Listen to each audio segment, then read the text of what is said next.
Praise rod, जय मसीह की। मैं स्टैनली मैकवान, मेरे YouTube channel Hindi Gujarati Bible study में आपका स्वागत है।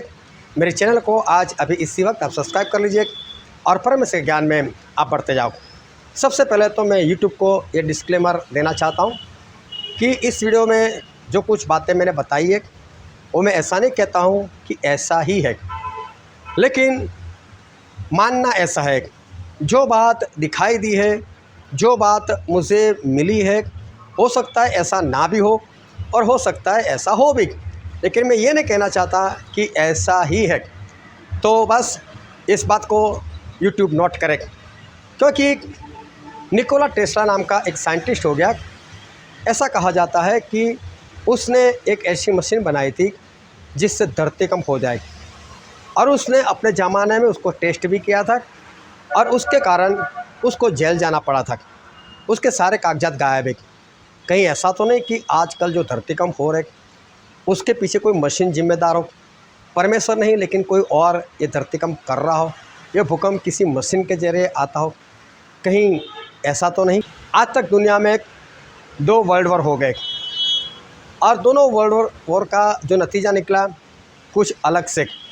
एक वर्ल्ड वॉर के बाद कुछ बड़ी सी घटना हो गई, दूसरे वर्ल्ड वॉर के बाद भी कोई दूसरी घटना हो गई। अभी लोग इंतज़ार कर रहे तीसरे वर्ल्ड वॉर का, लेकिन ऐसा माना जाता है कि तीनों वर्ल्ड वॉर वो प्लान थे, वो पहले से प्लान किए गए थे, और वो भी आज से नहीं, आज से तकरीबन 150 साल पहले ये 3 वर्ल्ड वॉर होने वाले हैं, करवाना है, इसी तरह से करवाना है, ऐसा प्लान किया गया था। क्या ये बात सही है? क्या होने वाला है अंतिम दिनों में? एक परमेश्वर को मानने वाले लोगों, विश्वासी होने के नाते आपको क्या करना चाहिए? क्या आपने अपने बचाव के लिए कुछ किया? क्या आपने अपने बचने के लिए, स्वर्ग में जाने के लिए कुछ किया? अगर नहीं किया है तो इस वीडियो को पूरा देख लो, ताकि आपको अंदाज़ा आए कि मुझे क्या करना है।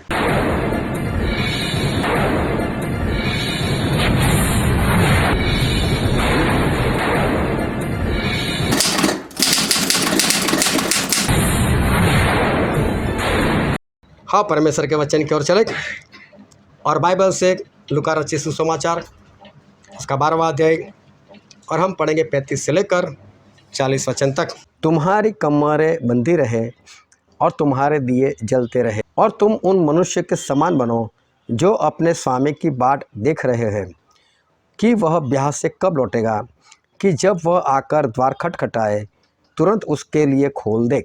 धन्य है वे दास जिन्हें स्वामी आकर जागते पाए। मैं तुमसे सच कहता हूँ कि वह कमर बांधकर उन्हें भोजन करने को बैठाएगा और पास आकर उनकी सेवा करेगा। यदि वह रात के दूसरे पहर या तीसरे पहर में आकर उन्हें जागते पाए तो वे दास धन्य है। परंतु तुम यह जान रखो कि यदि घर का स्वामी जानता कि चोर किस घड़ी आएगा तो जागता रहता और अपने घर में सेंध लगने न देता। तुम भी तैयार रहो, क्योंकि जिस घड़ी तुम सोचते भी नहीं उस घड़ी मनुष्य का पुत्र आ जाएगा। परमेश्वर पिता का वचन हमारे बहुत ही आशीषित है। परमेश्वर पिता का वचन सच्चा है, और बाइबल में लिखा यदि सच्चाई को जानोगे तो सच्चाई तुम्हें आज़ाद करेगी। इस दुनिया का सबसे धनिक इंसान एलन मस्क, उसने इलेक्ट्रिक कार बना ली, और वो भी कार बिना ड्राइवर की ज़रूरत नहीं है। बस अंदर बैठो, अपना लोकेशन डालो, सो जाओ, और कार वहाँ पर पहुँचा देगी आपको सही सलामत, बिना एक्सीडेंट, कुछ नहीं होगा। उसने अपनी कार का जो ब्रांड नेम रखा है वो है टेस्ला, और टेस्ला नाम उसने इसलिए रखा कि एक साइंटिस्ट हो गया जिसका नाम था निकोला टेस्ला। और ये निकोला टेस्ला जो था वो कुछ खोजबीन करता रहता था, और उसने सारी इलेक्ट्रिक चीज़ें बनाने का बहुत प्रयत्न किया था, लेकिन साथ साथ में उसे एक छोटी सी मशीन बनाई थी, और छोटी सी मशीन बनाकर उसने ये बात प्रकट की थी कि अगर इसकी फ्रीक्वेंसी, मालूम नहीं कौन सी फ्रीक्वेंसी के साथ अगर मैच हो जाए तो सोचता था कि धरतीकंप इस धरती पर हो सकता है। फिर उसने वो जो छोटी सी मशीन थी वो उसने अपनी लेबोरेटरी के पास किसी अपार्टमेंट के नीचे या तो अपनी लैब के नीचे, मालूम नहीं कहाँ पर, तो उसने वो मशीन लगाई और उसके कारण धरतीकंप हुआ। धरतीकंप हुआ और वहाँ जो लोग रहते थे उनकी खिड़की दरवाजे टूट गए। सारे लोग डर के मारे बाहर भाग आए, लेकिन सही में कोई धरतीकंप नहीं हुआ था। वो तो काम इसकी मशीन ने किया था। और ये तो 1800 में कुछ उसने किया था, मतलब 19वीं सदी में उसने ऐसा कुछ किया था। अब लोगों को पता चल गया कि इसने ऐसा कुछ किया। पुलिस को बुला लिया, पुलिस इसको पकड़ कर ले गई। मेरे ख्याल से उसको जेल में भी डाला, फिर छोड़ भी दिया होगा। लेकिन जब पुलिस आ रही थी तो इसने क्या किया, अपने मशीन उसने खुद अपने हथौड़े से तोड़ दिया। जो मशीन उसने बनाई थी उसको सबूत ना मिले ऐसा सोच कर उसने तोड़ दिया। लेकिन कोई भी साइंटिस्ट ये सब काम करता है ना, तो काम करने से पहले सारा फॉर्मूला वो लिखता है कागज़ के ऊपर, और उसके कागजात सब थे। और मेरे ख्याल से 1943 में ये मर गया टेस्ला। ये टेस्ला मर गया, उसके बाद उसके जो कागजात है वो उसके घर से गायब हो चुके हैं। 1943 में उसके कागजात सारे गायब हो गए। उन्हें पता चला कि वो कहाँ है और किसके पास है। बच्चों, अर्थक्वेक नेचुरल डिजास्टर है या मैन मेड? नेचुरल। आज तक हम सबने स्कूल में यही पढ़ा। लेकिन क्या सर? 1898 निकोला टेस्ला ने एक छोटी सी मशीन बनाई थी, एक steam powered oscillator, aka the earthquake machine. What? Tesla बोलता था, अगर फ्रीक्वेंसी मैच हो जाए तो कोई भी बिल्डिंग या ब्रिज हिलाई जा सकती है। फिर क्या हुआ सर? टेस्ला ने अपने मैनहट्टन वाले उस लैब पे वो मशीन लगाई। वाइब्रेशंस इतने स्ट्रॉन्ग हो गए कि आसपास की बिल्डिंग्स और विंडोज हिलने लगे थे। लोगों को लगा कि अर्थक्वेक आ गया। Oh my God. पुलिस आ गई और टेस्ला को अपनी मशीन हैंड टू हैंड तोड़नी पड़ी थी। टेस्ला कहता था, With the right resonance I can split the earth into two। फिर सर? 1943 में टेस्ला की सस्पेंसफुल डेथ के बाद उसके सारे पेपर्स और सारे सीक्रेट्स सीज कर लिए गए और आज तक नहीं पता कि वो पेपर्स और सीक्रेट्स कहाँ हैं। इसका मतलब सर आज से 150 साल पहले एक ऐसी मशीन बन सकती थी जो कि अर्थक्वेक ला सकती थी। तो आज उस टेक्नोलॉजी और सीक्रेट का यूज़ करके कुछ लोग क्या क्या कर सकते होंगे? Exactly। अभी सोचो, अगर उसकी छोटी सी मशीन इतना धरतीकंप ला सकती है तो संभावना तो ये भी है ना कि उसकी फॉर्मूला किसी के हाथ में आ चुकी हो और उससे कोई बड़ा मशीन बना दिया हो, जिसके कारण इस धरती पर वो जहाँ चाहे वहाँ पर वो बड़े बड़े धरतीकंप करवा सकता है। वैसे मैं सारी बातें बता चुका हूँ, लेकिन अभी मैं कुछ नहीं बोल रहा हूँ, सिर्फ आप समझ रखें। क्या ऐसा नहीं हो सकता कि उसकी फॉर्मूला से ऐसा मशीन बन चुका हो? तो प्रभु उसने पहले से बोल दे उस बड़े बड़े धरतीकंप होगी। ऐसा नहीं बोला मैं करवाऊंगा। जो परमेश्वर है, क्या पैसा मानते हो एक साथ में 200 करोड़ लोगों को ख़त्म कर दे? क्या हमारे परमेश्वर 200 करोड़ से ज़्यादा लोगों को ऐसे ही ख़त्म कर दे? वो तो अच्छे परमेश्वर, वो तो बोलते कोई दुष्ट मर जाए उसमें उसे खुशी नहीं होती, लेकिन वो बच जाए, मन फिराए, उससे मैं तो आनंदित रहता हूँ। तो फिर प्रभु ने ऐसा बोला कि आखिरी दिनों में बड़े बड़े भूकंप हो गए।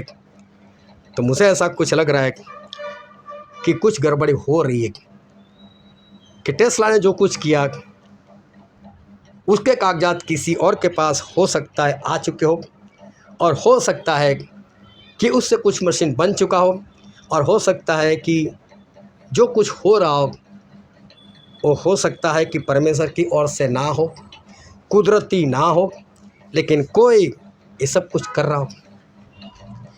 इस धरती पर 2 वर्ल्ड वॉर हो चुके।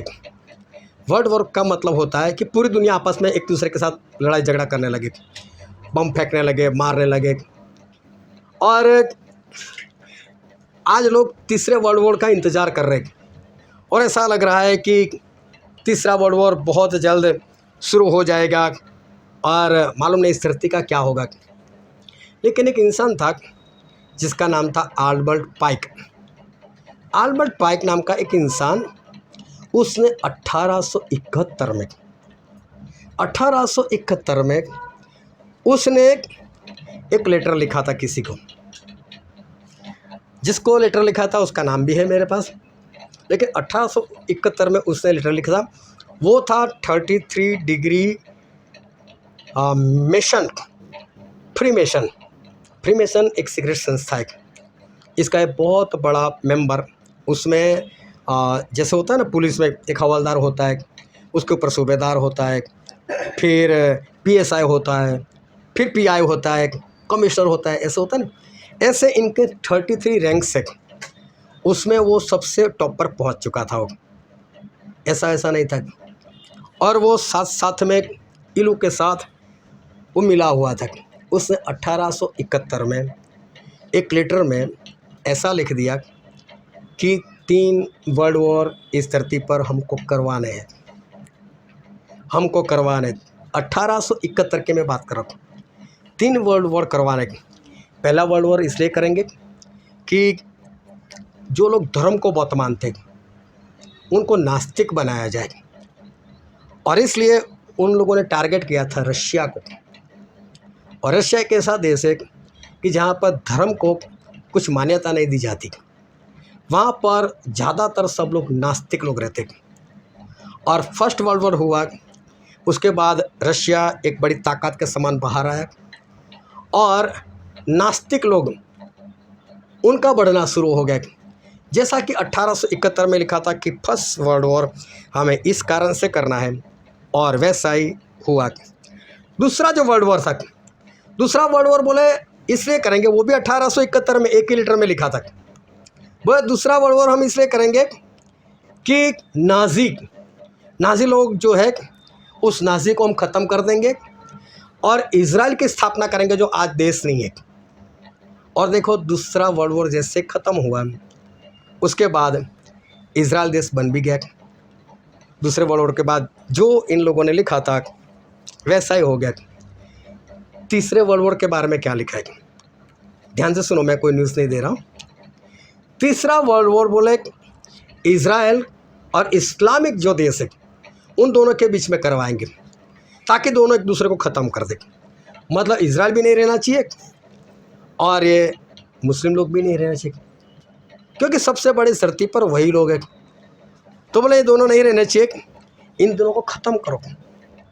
और इन दोनों को ख़त्म कर बाकी बचेगा मसीह को मानने वाले लोग, यीशु को मानने क्रिश्चियन लोग, बाद में उनको ख़त्म करना है।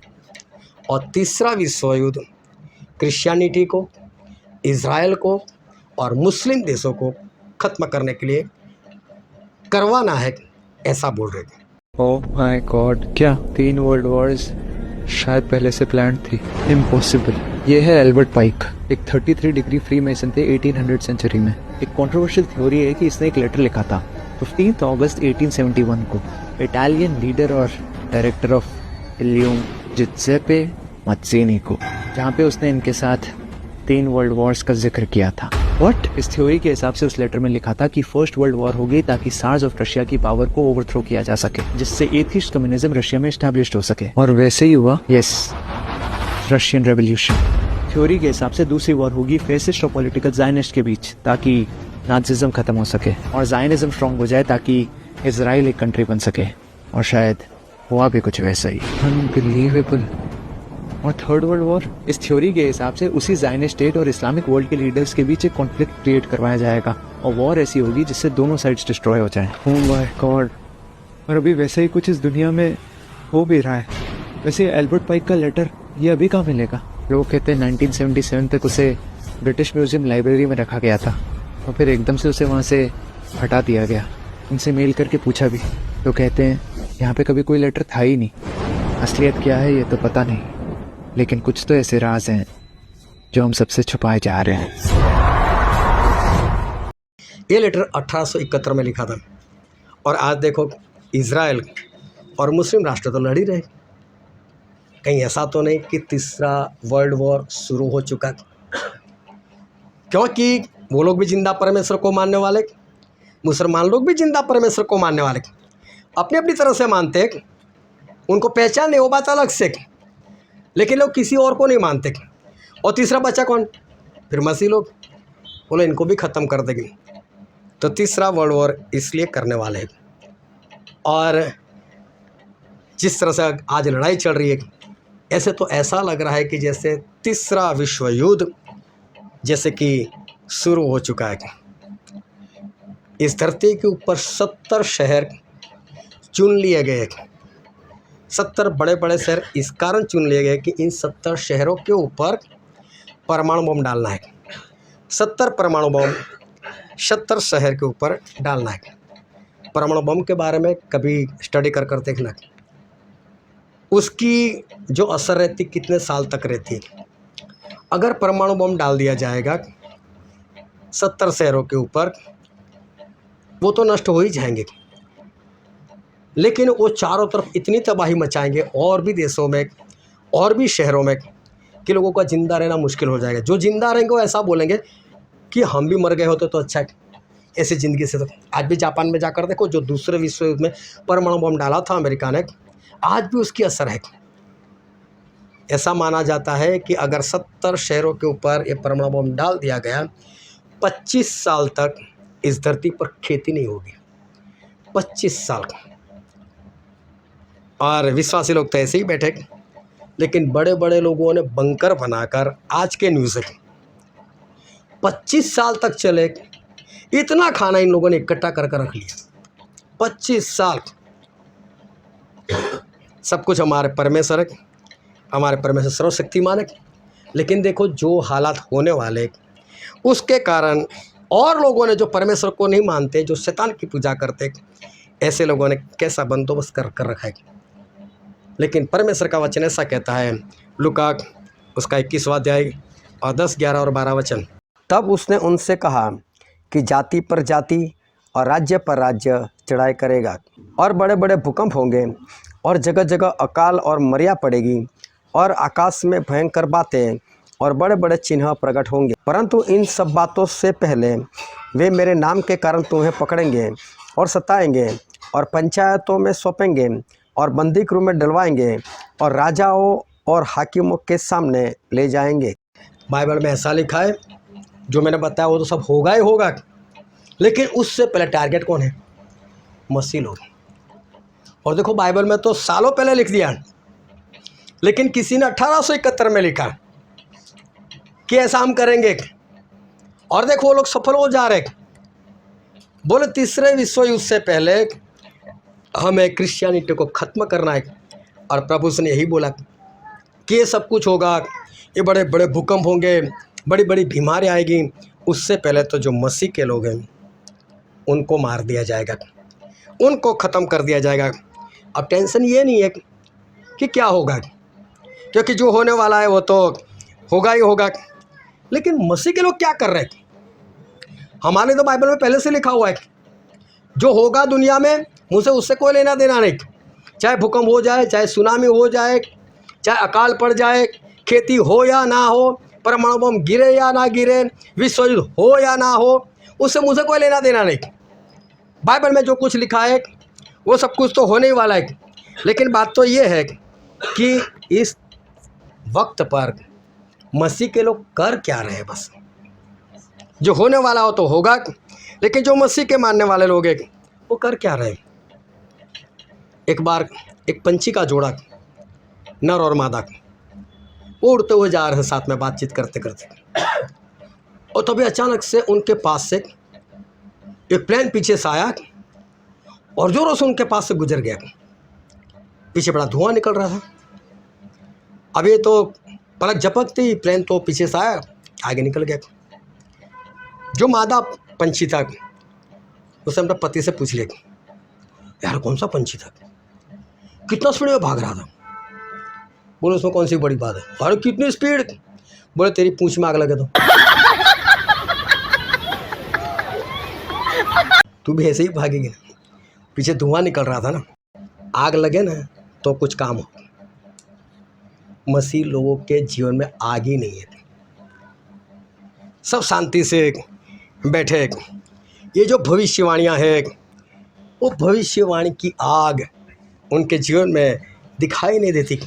जो कुछ होने वाला है, क्या करना है, लेकिन कोई आग दिखाई नहीं दे रही। सही में तो आग लगनी चाहिए। आग का मतलब ये नहीं कि आप जलने चाहिए, उसका मतलब है कि आग लगेगी। देखो किसी को थोड़ा सा जलाओ, कैसा जम मारना शुरू हो जाएगा। जो स्त्रियाँ किचन में काम करती है, कभी अचानक से तेल की एक बूंद गर्म उनके हाथ या मुंह या कहीं पर गिर जाते, कैसे नाचने लग जाते। तो सोचो आग कहीं पर लग जाए तो, आग लगे तो कुछ तो करेंगे, बचने के लिए कुछ तो करेंगे। कई लोग खुदकुशी करते हैं ना आग लगाकर, वो लोग भी जैसा आग लग जाते हैं बाद में चिल्लाने लग जाते, बचाओ बचाओ। हाँ, चाहे खुदकुशी करने के लिए उन लोगों ने किया हो, आग लगनी चाहिए। और मालूम है प्रभु से ने क्या कहा, एक वचन पढ़ते लूका उसका 12वां अध्याय और 49वां वचन 49। मैं पृथ्वी पर आग लगाने आया हूँ और वो सुलग गए हो तो मैं दूसरा क्या चाहूँ। प्रभु से ऐसा कहते हैं, मैं इस धरती पर क्या लगाने आया हूँ। हालेलुया। प्रभु से क्या बोलते हैं, मैं इस धरती पर क्या लगाने आया हूँ, आग लगाने आया हूँ। और बोला अगर वो लग चुकी हो तो मैं और क्या चाहूँ। मतलब प्रभु से आग लगाने आए और वो चाहते हैं आग लगे, और अगर वो लग जाए तो प्रभु से बोलते हैं मैं और क्या चाहूँ। मतलब परमेश्वर वही चाहते हैं, एक आग लग जाएगी। आग का मतलब क्या है, क्यों परमेश्वर प्रभु से आग की बात करे। कई लोग नहीं समझ पा रहे कि प्रभु से आग लगाना है, आग लगाने के लिए आए, शांति करवाने के लिए नहीं आए। उनको शांति करवानी चाहिए, लेकिन प्रभु से आग क्यों लगवा रहे, और वो ऐसा क्यों चाहते कि वो आग लग जाए तो मैं और क्या चाहूँ। आग का मतलब यही है, एक सच्चा वचन। क्योंकि उस ज़माने में सदूकी लोग थे, फरीसी लोग थे, याजक लोग थे, और वो लोग अपनी अपनी मान्यताओं के कारण इधर उधर उल्टा सुलटा कुछ सिखा रहे थे। आज भी वही हाल है। आज भी इतनी सारी कलीसिया क्यों है, क्यों मेथडिस्ट, क्यों CNI, क्यों रोमन कैथलिक, क्यों पेंटिकोस्टल, क्यों ब्रदरन, क्यों सालेसन आर्मी। ये सारे फरीसी सदूकी वही लोग हैं। क्यों आज इतनी सारी मान्यताएं हैं, क्यों सभी लोग एक स्टेज पर आते नहीं, क्यों सभी लोग साथ में बैठते नहीं, क्यों सभी लोग बाइबल खोलते नहीं, और क्यों ऐसा नहीं सोचते चलो हम सभी लोग एक हो जाए, हम सभी लोग एक ही बात सभी जगह पर सिखाएंगे। क्यों अलग अलग कलीसिया में लोग अलग अलग सिखाते। तो सभी लोग तो सच्चे नहीं हो सकते, कोई एक सच्चा हो सकता है या तो सारे झूठे हो सकते। लेकिन मैं बोलता हूँ इन लोगों में इतनी हिम्मत क्यों नहीं, एक क्यों नहीं हो रहे। और ऐसे ज़माने में प्रभु यीशु आए और प्रभु सुनाकर कुछ अलग सिखाए। ये बोला ये तो हमको मूसा के विरोध में सिखाता है, ये तो हमको उल्टा सिखाता है। लेकिन पब्लिक जो थी उनमें से कई लोग प्रभु से की बातें मान रहे थे, वो समझ जाते थे नहीं ये सही सिखा रहे। यहाँ तक कि फरीसी लोग भी समझते थे। निकोदेमस आधी रात को आया था ना, यीशु सच में आप जो सिखाते सच्चा सिखाते हो, आप ऊपर से आए हो, आपके साथ परमेश्वर है। दिल तो कबूल करता है, मानते नहीं लोग।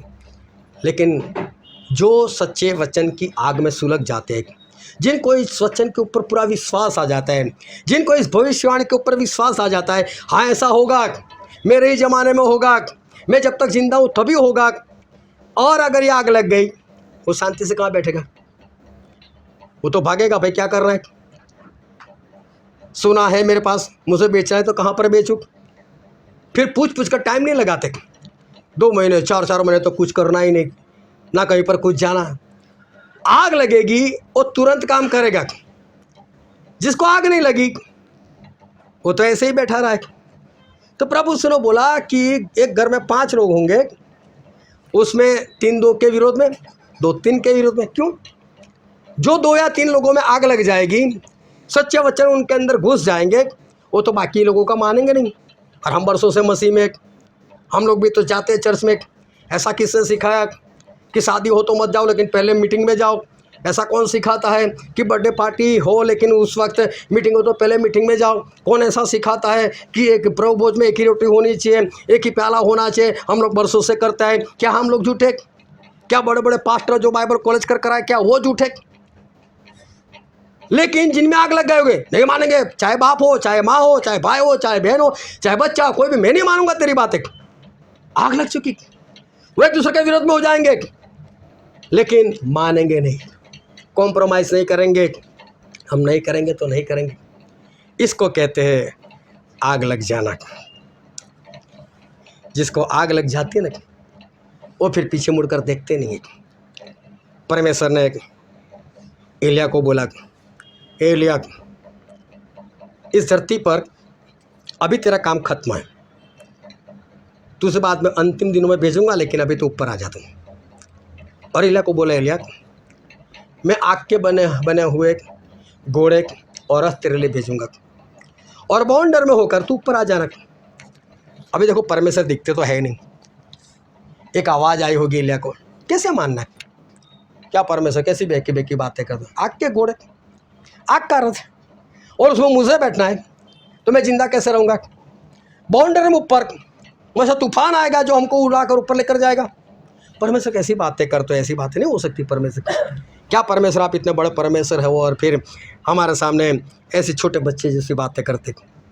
नहीं, एलिय्याह ने तो मान लिया कि परमेश्वर बोलते ना तो ऐसा कुछ होगा, मान लिया।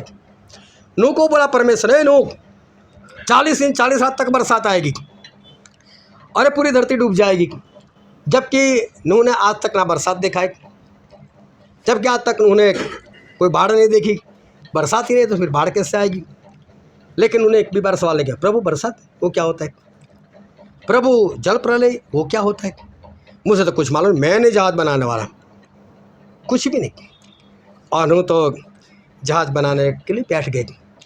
इतना ही नहीं, बाइबल में अच्छे से पढ़ना, नूह अकेले थे जहाज़ बनाने में, कोई उनको साथ नहीं दे रहा था। उनको परेशान करने वाले लोग ज़्यादा थे। साथ में उनके ऊपर जिम्मेदारी थी कि लोगों को इस बात में आगाह करना, लोगों को बताना कि ऐसा होने वाला है, लोग बच जाओ, परमेश्वर को मानो ताकि आप डूब कर ना मर जाओ। 100 साल तक उन्होंने आज्ञाकारी का प्रचार किया। पत्र से लिखा कि नूह तो धर्म का प्रचारक थे।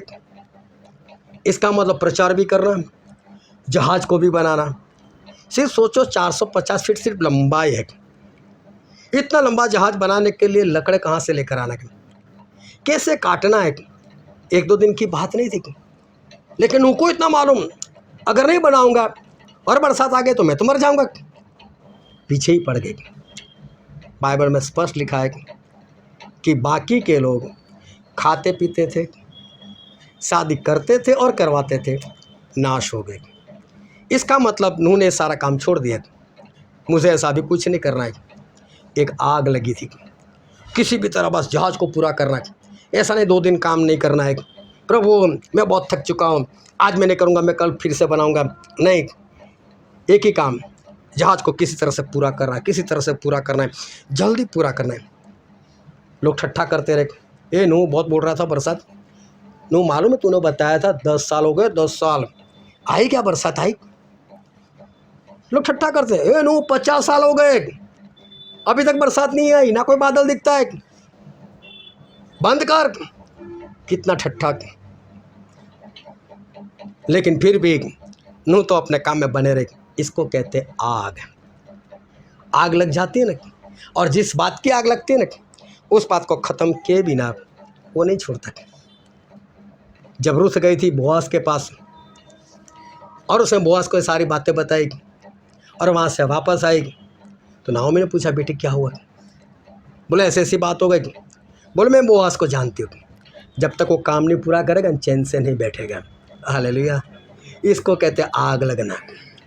परमेश्वर का वचन जान लिया, परमेश्वर के वचन को मान लिया, विश्वास कर लिया, तो फिर जब तक वो पूरा ना हो तब तक शांति से नहीं बैठना है, बस करना है। उसको कहते हैं आग। प्रभु से बोलते मैं आग लगाने के लिए आया हूँ, अगर वो लग गई है तो मैं और क्या चाहूँ। और जिन लोगों में आग नहीं लगी वो शांति से बैठे रहे।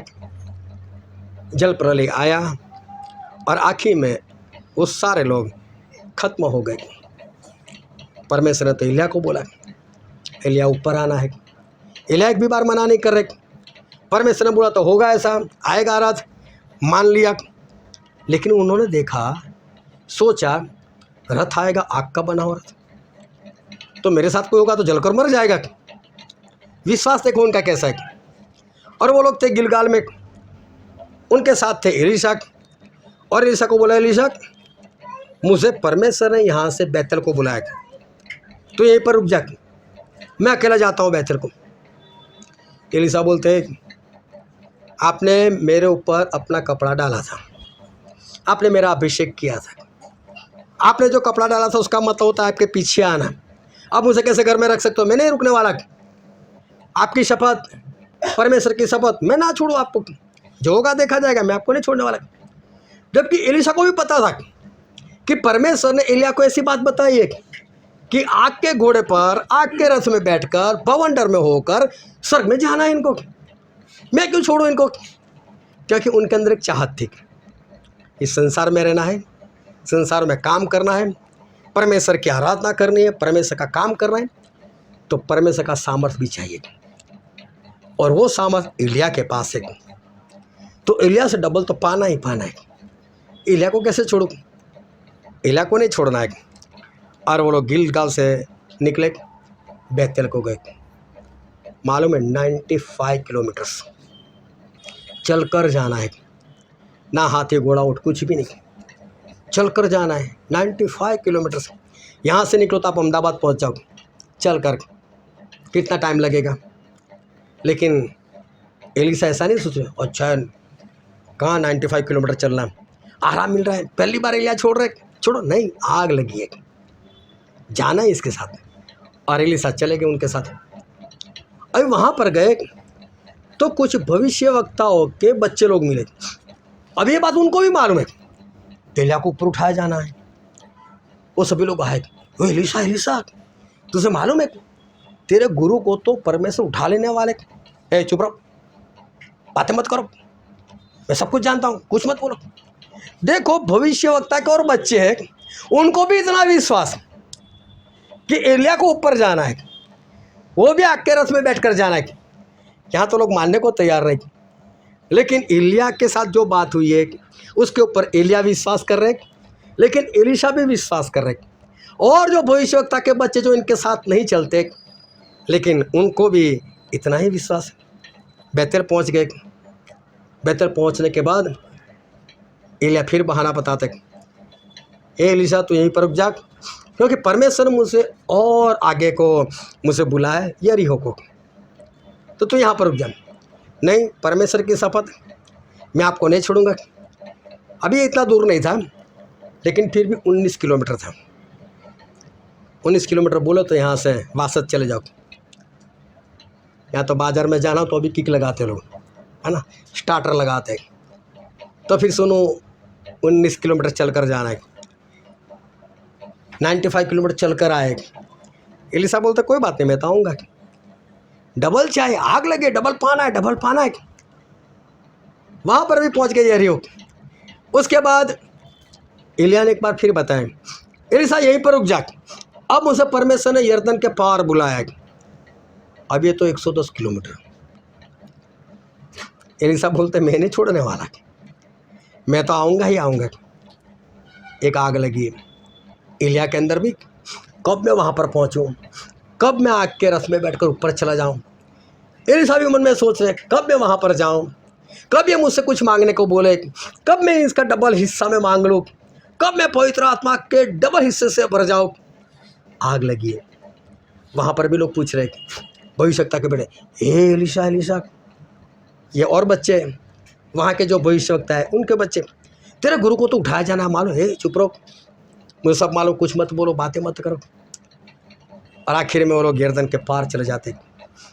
भविष्यवक्ता के बच्चे लोग उनको छोड़ने के लिए आते, लेकिन यरदन नदी हो तो उसका बहाव बहुत तेज़ था। एलिया ने अपना कपड़ा निकाला, पानी पर ऐसे मारा, 2 हिस्सों में बट गई, दोनों उस पार चले गए। फिर नदी जैसी थी वैसी की वैसी हो गई। और अब एलिया पूछ रहे कि एलिशा तूने तो मुझे छोड़ा नहीं, अब तो हम आ ही चुके, तो मैं जा रहा हूँ परमेश्वर के पास, बोल तुझे क्या चाहिए, तू बता। एलिशा बोलते यही वक्त का तो इंतज़ार था, तभी तो इतना चल चल कर आया, डबल दो डबल। बोले किस बात का? बोला आपके पास जो है ना उसका डबल चाहिए। अभी एलिया सोच में पड़ गए, जो मेरे पास है नहीं कैसे दूँ, क्योंकि आपके पास जितना है उतना आप दे सकते हो ना, लेकिन कोई आपको बोले कि आपके पास जो है उसका डबल चाहिए, तो डबल कैसे लाना है? बोले तूने बहुत बड़ी बात मांग ली, मैं नहीं कर सकता, लेकिन फिर भी अगर तूने मुझे ऊपर जाते हुए देख लिया तो तेरे लिए हो जाएगा। अभी बातें कर रहे थे, 2 लोग साथ में चल रहे थे। कभी देखना 2 लोग साथ में चलते बीच में कितना अंतर होता है, ज़्यादा से ज़्यादा 1 फीट 1.5 फीट। और आग का बना हुआ घोड़ा और रथ उनके बीच में से निकल गया। इतनी आग में तो झुलस कर एलिशा मर जाना चाहिए था। एलिशा को कुछ नहीं हुआ और उनके मुंह से के अंदर से आवाज निकली, ए मेरे बाप, इस्राएल के रथ और इस्राएल के घोड़ेसवार इतने सामर्थ्यवान। और एलिया तो बैठ गए, ऐसा ही सोचा प्रभु कहाँ पर बैठूं, बैठ गए आग में, बाउंडर से ऊपर डायरेक्ट, ऊपर से कपड़ा डाला के एलिशा ने उठा लिया। वापस आ रहे और देख रहे कि जो नदी थी वो तो वापस बह रही। वही कपड़ा लिया, मारा उसके ऊपर, 2 हिस्से, खुश हो गए, उस पार चले गए। लोगों ने बोला कि चलो हम एलिया को ढूंढते। वह ढूंढना नहीं, वो चले गए। बताया तो था, बोलो हो सकता है तेरी कोई गलती हो गई, हो सकता है यहाँ से ना उठाया। बोला आपको जाना, जाओ, मैं तो चला। और एलिशा वहाँ से चले गए। इसको कहते हैं आग। जब आग लगती है तब लोग देखते नहीं कितनी बरसात है, संगति में पहुँच जाते। जब आग लगी होती है तो कोई बहाना नहीं होता, वो लोग पहुँच ही जाते संगति करने के लिए। जब आग लगी होती है तो इंसान सब कुछ छोड़ देता है, लेकिन वो परमेश्वर की बातों को, परमेश्वर की आज्ञा को वो नहीं छोड़ सकता। एलिशा को भी आग लगी थी और भविष्यवक्ता के बच्चों को भी आग लगी थी, एलिया को भी आग लगी थी। ये सभी लोग चलते गए और एलिया ऊपर चले गए, लेकिन उनको मालूम था आग में होकर जाना है, तो तैयारी तो की होगी ना। परमेश्वर मुझे शक्ति देना, मुझे सामर्थ्य देना, परमेश्वर में बने रहना है, क्योंकि अगर गलती कोई कर दे फिर तो ऊपर उठाया जाना मुश्किल हो जाएगा। बने रहना है परमेश्वर में, पूरी तैयारी। एलिशा को भी डबल चाहिए, तो एलिशा को भी परमेश्वर में बना रहना पड़ेगा। जो भी परमेश्वर की आज्ञा है वो माननी पड़ेगी। कहीं भी थोड़ा सा इधर उधर हो गए तो फिर तो ये देख नहीं सकते, उनके साथ जा नहीं सकते। सब कुछ आज्ञाकारी तब हो सकती है आपसे जब आपको उसकी आग लगी हो। जब आग नहीं लगती तब इंसान कुछ नहीं कर पाता। आज के जो विश्वासी लोग हैं, मालूम उनके हालात कैसे। और बाइबल में वचन पढ़ते हैं, प्रकाशित वाक्य उसका 3रा अध्याय और वचन 15 और 16 वचन। मैं तेरे कामों को जानता हूँ कि तू न तो ठंडा है और न गर्म। भला होता कि तू ठंडा या गर्म होता। सो इसलिए कि तू गुनगुना है और न ठंडा है और न गर्म, मैं तुझे अपने मुंह से उगलने पर हूँ। परमेश्वर ऐसा बोलते हैं। ये 7 कलीसिया को जो 7 पत्री लिखी गई, और उसमें ये आखिरी कलीसिया लाउदिकिया की कलीसिया, उसको ये पत्री लिखी गई। और ये 7 पत्री वो आखिरी दिनों के जो विश्वासी लोग हैं, जो कलीसिया के लोग हैं, उनके हालात प्रदर्शित करते। और उसमें भी अंतिम के अंतिम वक्त के लोग जो है वो लोग कैसे, उनके बारे में परमेश्वर ने एडवांस में बता दिया कि अंत के दिनों में लोग कैसे होंगे। तो परमेश्वर बोलते हैं ना तो तू ठंडा है ना तो तू गर्म है। ठंडा होना मतलब शैतान में होना 100%, बोले ना तो तू 100% शैतान में है, ना तो तू गर्म है मतलब ना तो 100% परमेश्वर में चलता है, लेकिन तू कैसा है, गुनगुना है। मतलब जब संगति में बैठना तो हालेलुया करना, घर पर जाकर लड़ाई झगड़े भी कर लेना, मुंह भी फुलाना, क्रोध भी कर लेना, गाली गलौज भी कर देना, कुछ और भी कारोबार कर लेना, टाइम भी वेस्ट कर लेना, वीडियो भी देख लेना। संगति में सब कुछ बंद। देखो संगति में कैसे लोग सब मोबाइल छोड़कर बैठते। घर पर देखना, रखा नहीं कि उठाया, रखा नहीं कि उठाया, अभी अभी तो रखा था, तुरंत ऐसा हाथ में उठा लेते, नहीं अभी काम है, अभी देखना है, उनसे रहा नहीं जाता। प्रभु बोलते हैं कि आखिरी दिनों में विश्वासी लोगों की हालत ये है। लेकिन सोचो, ये बात परमेश्वर को बतानी पड़ती है। जो विश्वासी, उसको नहीं पता कि मैं न ठंडा भी नहीं रहा, मैं गर्म भी नहीं रहा, मैं तो बीच में आ चुका हूँ। उसको ये मालूम भी नहीं है, उसको समझ भी नहीं, अपने हालात वो जानता नहीं है। परमेश्वर चाहते हैं कि इंसान कैसा हो जाए, गर्म हो जाए, क्योंकि इब्रानी में लिखा है, इब्रानी उसका 1 अध्याय और वचन 7। और स्वर्गदूतों के विषय में यह कहता है कि वह अपने दूतों को पवन और अपने सेवकों को धधकती आग बनाता है। यहाँ पर लिखा है कि परमेश्वर अपने सेवकों को धधकती आग बनाते। गर्म होना मतलब 100% परमेश्वर में होना।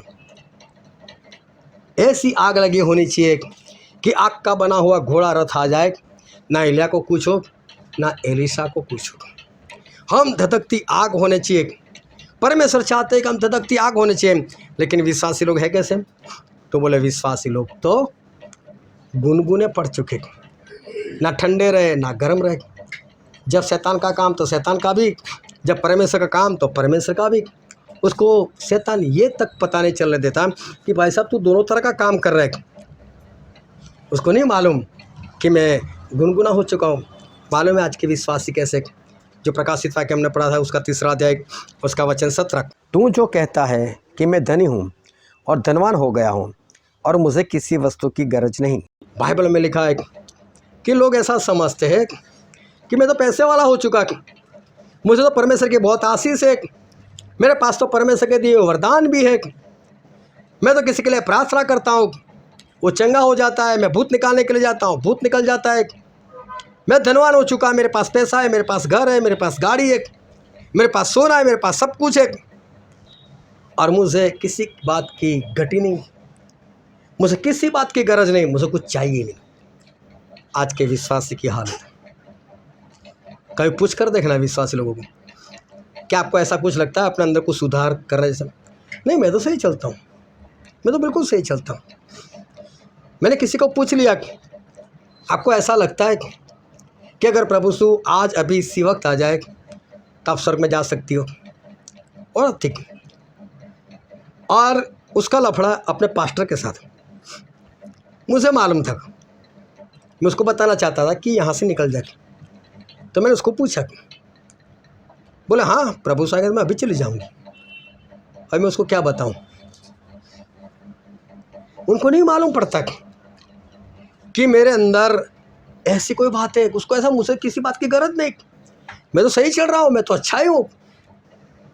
लेकिन परमेश्वर ऐसे लोगों को क्या बोलते हैं? पढ़ो तो 17 वचन। पर यह नहीं जानता कि तू अभागा, लेकिन परमेश्वर बोलते तू तो अभागा है और तुच्छ, तू तो तुच्छ है और कंगाल, तू तो कंगाल है और अंधा, तू तो अंधा है और नंगा है, तू तो नंगा है। देखो परमेश्वर क्या बोलते हैं, तू ऐसा समझता है कि मैं सिद्ध हो गया, मेरे पास पवित्र आत्मा, मेरे पास उसके फल, मेरे पास उसके वरदान, मेरे पास पैसा, मेरे पास बंगला, मेरे पास गाड़ी, मुझे किसी बात की गरज नहीं।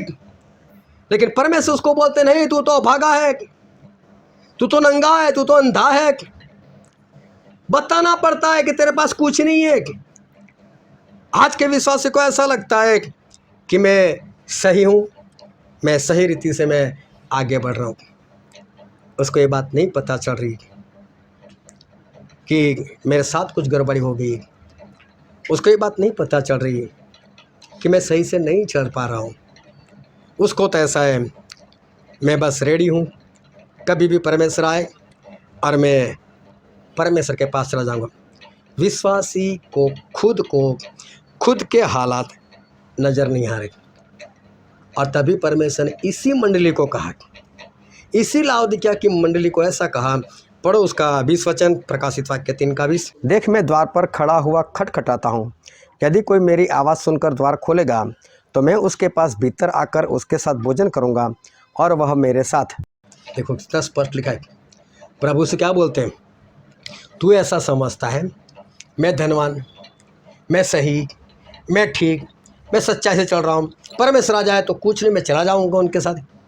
लेकिन प्रभु से बोलते मैं तो कब के दरवाजे पर खड़ा हूँ भाई, मैं तो कब से खटखटा रहा हूँ, तू तो खोल ही नहीं रहा है, तू तो मुझे अंदर बुला ही नहीं रहा है, और तुझे ऐसा लगता है कि मैं तो चला जाऊँगा स्वर्ग में। आज के विश्वासी लोगों की हालत देखो, उनको ऐसा लग रहा है कि हम सही जीवन जी रहे, हम सच्चाई से चल रहे, हम आत्मा से चल रहे, हम परमेश्वर में ही है, हमको किसी बात की गरज नहीं। जब भी प्रभु आए हमको लेकर ही जाएंगे, हम उनके पास पहुंच ही जाएंगे। ये बात उनको नहीं पता चल रही कि प्रभु तो कब से तेरे दरवाजे पर आकर खटखटा रहे, वो तो चाह रहे कि तू खोले तो मैं आऊँ ना, तो तू खोल रहा है। क्योंकि उसको तो ऐसा है कि वो तो अंदर ही है, उसको नहीं पता चल रहा है कि कोई दरवाज़ा खोलने के लिए मुझे बता रहा है। उसको तो ऐसा है कि मैं खोल कर बैठा हूँ और प्रभु यीशु मेरे साथ अंदर है। खुद की हालात आज खुद लोगों को पता नहीं चल रही।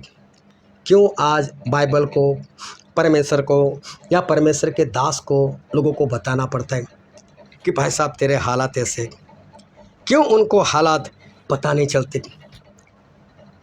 10 कंवारी थी और उनकी शादी तय हो चुकी थी।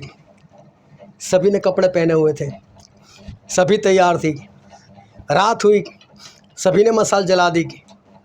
सभी अपने दूल्हे का इंतज़ार करने के लिए बाहर निकल गई। सभी चौराहे पर जाकर सो गई। 10 की 10 सो गई। आधी रात हुई, दूल्हा आया, आवाज़ आए दूल्हा आ चुका, दूल्हा आ चुका। एक नहीं, सभी की सभी जाग गई।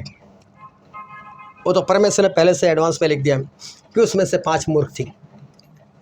लेकिन यहाँ तक तो सब कुछ सही सही चल रहा है। 10 की 10 उठ जाती है और देख रही कि अपनी अपनी मशाल बूझ रही है। और तब 5 जो है, जो कुप्पी में एक्स्ट्रा तेल लेकर आई थी, उन लोगों ने उस मसाल के अंदर तेल डालना चाहा क्योंकि मसाले बूझ रही थी। अंदर का तेल ख़त्म हो गया था, इसलिए कुप्पी से निकाल कर उसमें तेल डालने लगी। लेकिन जो 5 मूर्ख थी वो तो बिना तेल आई थी, और बिना तेल आई थी इसलिए उनके पास तेल नहीं था। उनकी भी मसाल बुझ रही थी। बाकी की 5 को बोलने लगी, ये हमको भी थोड़ा तेल दे दो, हमको भी दे दो। बोले इतना तेल है ही नहीं कि तुम्हें भी बस हो, हमें भी बस हो। बस जितना होना चाहिए इतना ही है। हमारी मसाल जलेगी, आपकी हम नहीं जला सकते। जाओ बाज़ार और ख़रीद कर लेकर आओ। 5 मूर्ख आधी रात को निकली भी बाज़ार में। अब आधी रात में कौन सा बाज़ार खुला होता है। वो निकल गई बाहर और दूल्हा आया। जो तैयार थी उनको लेकर दूल्हा चला गया। इन्होंने वापस आकर पता चला दूल्हा तो चला गया। जहाँ पर शादी का भोजन था वहाँ का दरवाज़ा बंद था। वहाँ पर जाकर खड़काने लगी, ए स्वामी, ए मेरे पति, मेरे लिए खोल। अंदर से आवाज़ आया, आप कौन? मैं नहीं जानता, निकलो यहाँ से। अभी यहाँ पर जो कंवारी जो है उसका मतलब होता है जो भ्रष्ट नहीं हुई ऐसी। इसका मतलब ऐसे विश्वासी लोगों की बात कर रहे हैं जो विश्वासी भ्रष्ट नहीं हुए, अच्छे से चलते।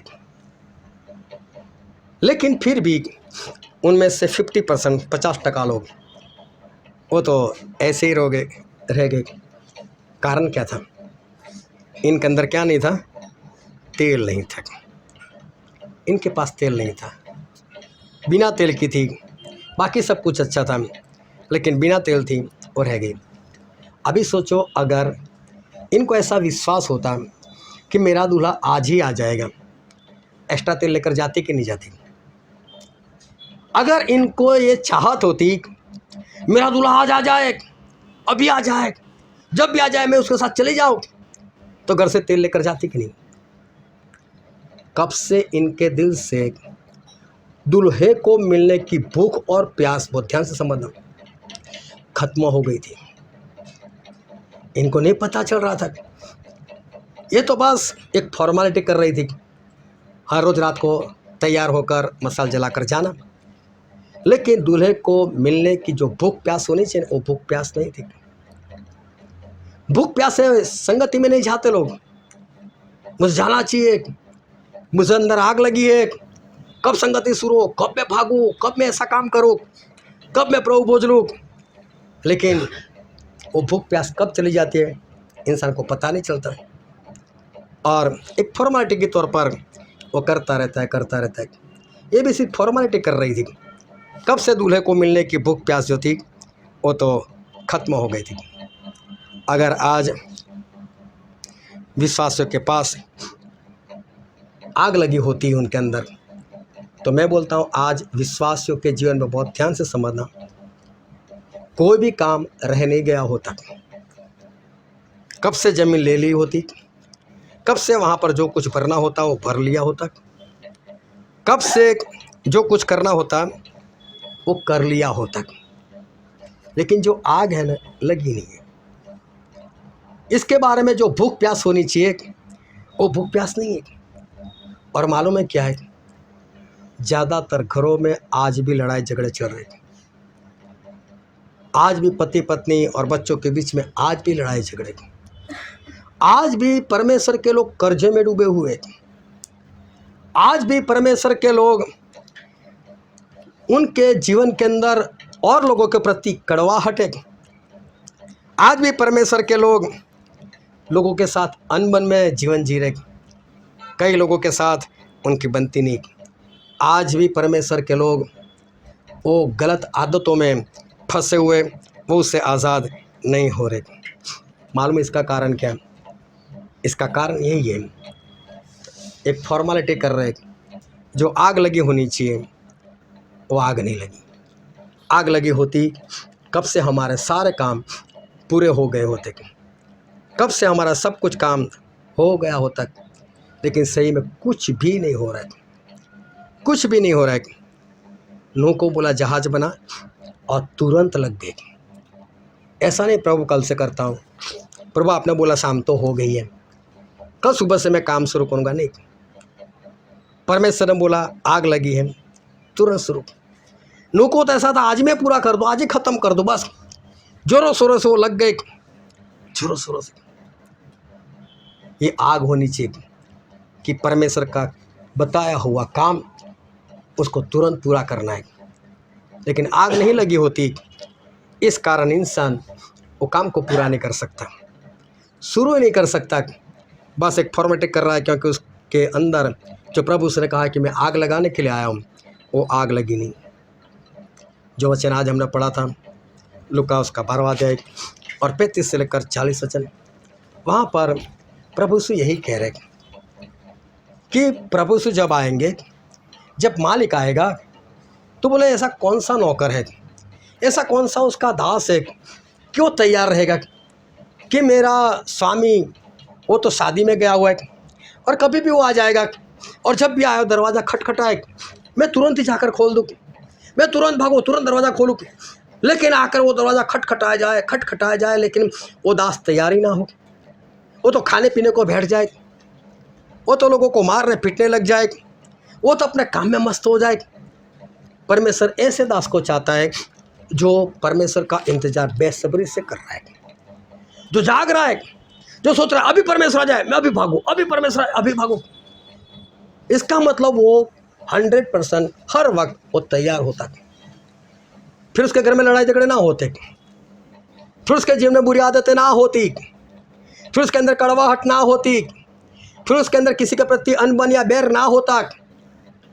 लेकिन ये सब चीज़ें हैं, इसका कारण ये है, इसको परमेश्वर की कुछ नहीं पड़ी, बस संगत नहीं होता तभी बातें करता है, तभी बोलता है कि हाँ परमेश्वर को तैयार होना, ये कर रहा है, वो कर रहा है, लेकिन कुछ नहीं। लेकिन जो हमने वचन पढ़ा था वहाँ पर परमेश्वर जो बातें हमको बताने के लिए जा रहे हैं, पढ़ो तो उसका 35 वचन, तुम्हारी कमरें बंधी रहे और तुम्हारे दिए जलते रहे। हालेलुया, दोनों हाथ उठाकर बोलो हालेलुया। क्या लिखा है परमेश्वर का वचन? तुम्हारे दिए जलते रहे। प्रभु से ऐसा कहते हैं कि तुम्हारे दिए जलते रहे। क्या है दिए? दिए का मतलब क्या? इस जगह पर परमेश्वर किसको कह रहे कि तुम्हारे दिए जलते रहे? ये दिए है क्या? और एक वचन पढ़ते हैं, पहला थिस्सलुनीकी उसका 5वां अध्याय और वचन 19, आत्मा को न बुझाओ। यहाँ पर लिखा है आत्मा को ना बुझाओ, मतलब आत्मा को कैसा रखो? जलता हुआ रखो। ये दिया कुछ और नहीं, ये हमारी आत्मा है। हालेलुया। ये दिया मतलब हमारी आत्मा, उस आत्मा को बुझने ना दो, उस आत्मा को जलाए रखो। जिसके अंदर, उस आत्मा के अंदर आग लगी है, वो कभी भी चुप नहीं बैठेगा, वो एक दास के समान वो तैयार रहेगा। लेकिन सोचो, तुम्हारा दिया जलता रहे, दिया मतलब आत्मा, तुम्हारा दिया जलता है, दिया कैसे जलेगा? उसके अंदर क्या चाहिए? हालेलुया। दिए के अंदर क्या चाहिए? तेल चाहिए। तेल नहीं होगा तो आत्मा को जलाना है, तो आत्मा को भी क्या चाहिए? तेल चाहिए। अभी तेल का मतलब क्या है? जोरों से बोलो। तेल का मतलब पवित्र आत्मा। तो आत्मा कब जलेगा? क्या होगा? जब तेल होगा, पवित्र आत्मा होंगे, तब आत्मा जलता रहेगा। दिए कब जलते रहेंगे? जब तेल होगा तब 5 मूर्ख कंवारी,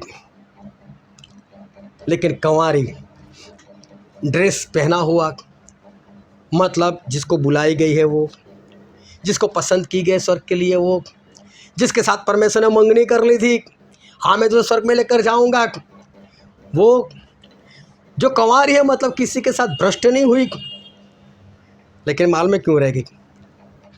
तेल की वजह से रह गई। तेल मतलब पवित्र आत्मा की वजह से हो रह गई। जल नहीं रही थी, बस सब कुछ था उसके अंदर, लेकिन तेल उसका खत्म हो गया। क्यों? उनके स्वामी ने दरवाज़ा बंद कर दिया, क्योंकि इनकी कुप्पी में तेल नहीं था। बपतिस्मा लिया और परमेश्वर ने दया की, कृपा की, और परमेश्वर ने उसी दिन पवित्र आत्मा दिलाया।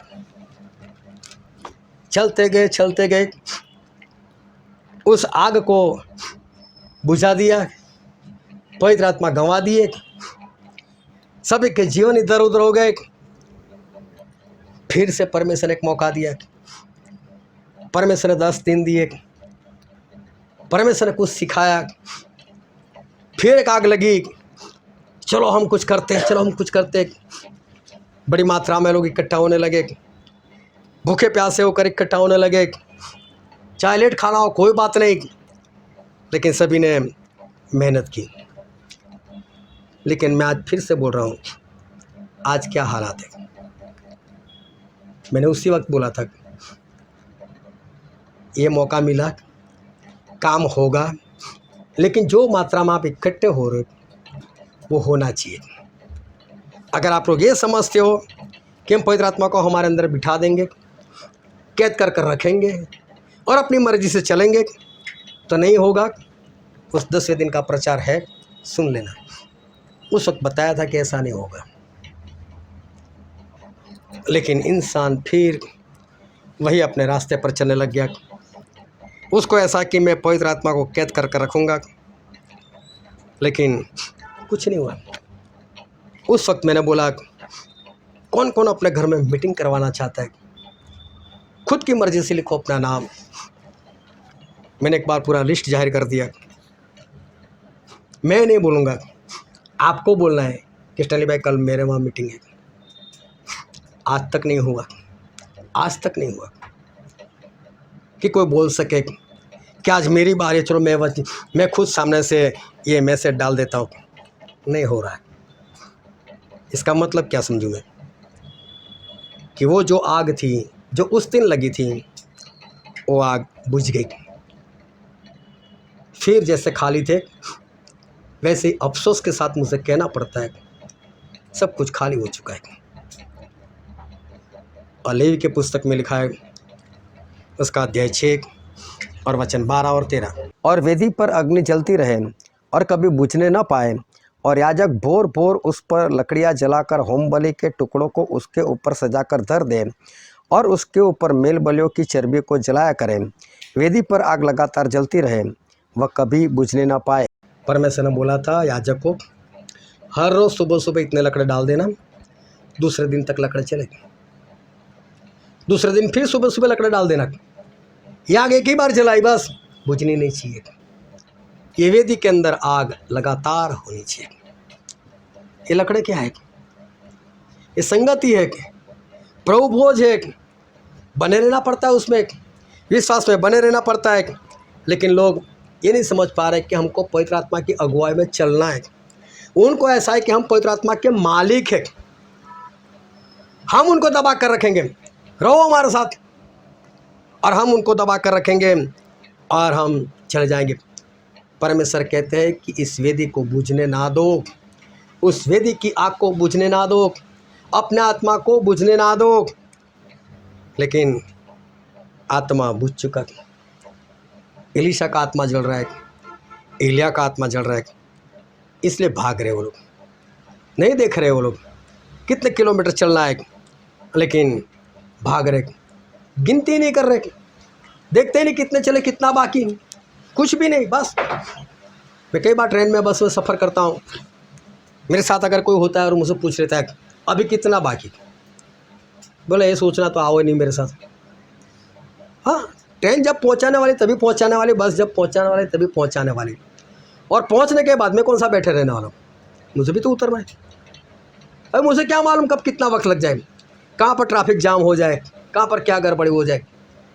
बस बैठे, फिर पीछे मुड़ कर नहीं देखना है, फिर तो आगे बढ़ते ही जाना है, बढ़ते ही जाना है। लेकिन ऐसा तब होता है जब आग लगी होती है। 3.5 साल तक चले प्रभु के साथ रहे, कभी खेत में घुस कर कुछ खाते रहे, कभी कहीं पर कुछ खाते रहे, कभी घूमते रहे।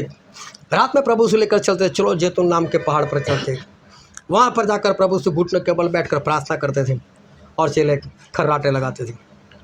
यहाँ तक कि प्रभु से को मरना था तभी भी चले बिंदास से सो रहे। प्रभु से उनको डांटा, बोला प्रार्थना करो, फिर भी बिंदास। आग नहीं लगी थी, प्रभु से साथ में थे लेकिन आग नहीं लगी थी। लेकिन ऐसा वक्त आया जब उनकी हवा निकल गई। क्यों? बड़ी बड़ी बातें कर, यीशु हम तो तेरे साथ मर जाएंगे। आज के विश्वास यही सब पतरस और बाकी के चेलों के जैसे ही, और उस दिन मर जाएंगे, हम पीछे नहीं मुड़ेंगे। नहीं होता ऐसा।